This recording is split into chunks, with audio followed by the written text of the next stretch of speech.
I'm not just interested in analytics. That's like the people that hyperfixate on analytics, the people who are like, ah, this person is popping off now, and this person, oh, they've fallen off. It's like, well, like that is interesting a little bit, but it's like a very surface level game is hyperfixated on like one very, very specific thing, you know? People that are obsessed with numbers don't usually care about what somebody is actually creating. It's more of just like a... Oh my god, can you believe that this person massively popped off? Oh, it's because they're doing this. And you're like, well, I want a deeper conversation than just, oh yeah, well, like, they're creating shorts. Like, if I'm gonna be talking about, like, numbery stuff, I want to be like, oh, well, the reason why this person popped off more than this other person who's doing, like, the same thing is because... is potentially because of, like, the way that they're doing, like, the subtitles. This person has, like, really snappy subtitles that are, like, they're reactive to audio, so they're, like, highlighting the words as the person says them. And the editing is like really crisp, and you can't really even tell that it's edited because it's just like so fast. And oh, like this person, this is like scripted content versus like loosely scripted content. So like Voice Critical doing like these long form videos, just rambling about stuff, but they're not like super long form. And his is like entirely off the cuff, like not scripted at all, which is really interesting to look at that and be like, huh. I wonder like what went into this. Like with each cut, like what is he cutting out here? How many times is he redoing this? I wonder if this is all just like one stream of content of consciousness and just off the cuff entirely, blah blah blah.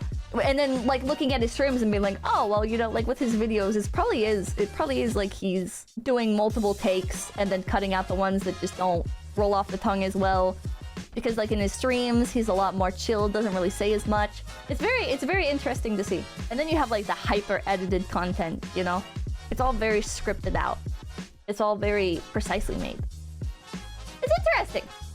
I got the contentism. Not in the sense of like I need to make my content perfect, but in the sense that I want to understand other people's content, and I get really interested looking at it and trying to understand how they do it and what they're doing, well, how this might appeal to specific demographics. So that's something I've been trying to like understand more in general, is like how somebody can make something that doesn't conform, I guess, to like a technically good formula, but can still manage to do so well as a creator, you know? You can't just look at a creator and boil it down to like, oh, well, they're just doing this type of content, so of course it's gonna pop off, because you don't watch that many people doing that kind of content.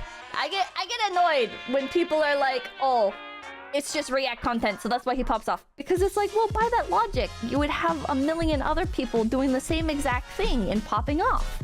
Because that's how the internet works. Somebody gets successful doing something, a million other people copy them, and they get successful. But people don't care. People don't care. Oh, Pippa's just defending React content because that's what she does. And it's like, I do React content. I'm not saying it's like a great art or whatever, or that it's so high effort or whatever the fuck. I'm just saying people can't just do it and get successful. And that's not in the context of me. It's in the context of YouTube in general. I want to talk about the technicals of streaming and stuff. Of what makes channels interesting, what makes channels pop off, what makes channels fail, what makes channels never take off. Interesting. Very interesting. Cookie! It's a pigment? Oh my